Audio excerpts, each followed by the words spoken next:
Untuk meningkatkan pemahaman mengenai kode etik dalam hal menyajikan informasi pemberitaan, Dewan Pers mengadakan pelatihan untuk jurnalis televisi lokal di Sumsel, Selasa, 15 September 2015.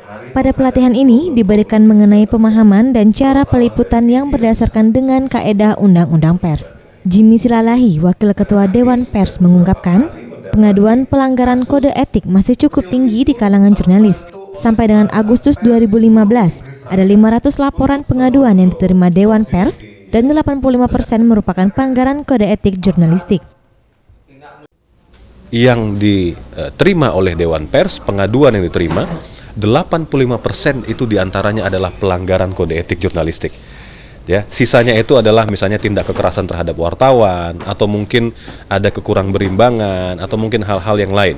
Tapi ketidakprofesionalan daripada wartawan itu alias pelanggaran kode etik jurnalistik, ya, khususnya kepada wartawan yang memang kadang-kadang itu kalau kita istilahkan itu beritikat buruk.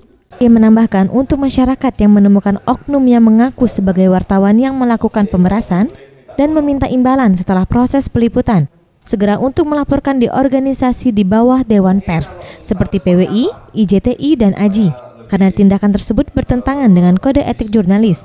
Pihaknya akan segera berkoordinasi dengan tim di lapangan untuk menindaklanjuti. Farel Dwi Satria, Septian Wariski, Sriwijaya TV.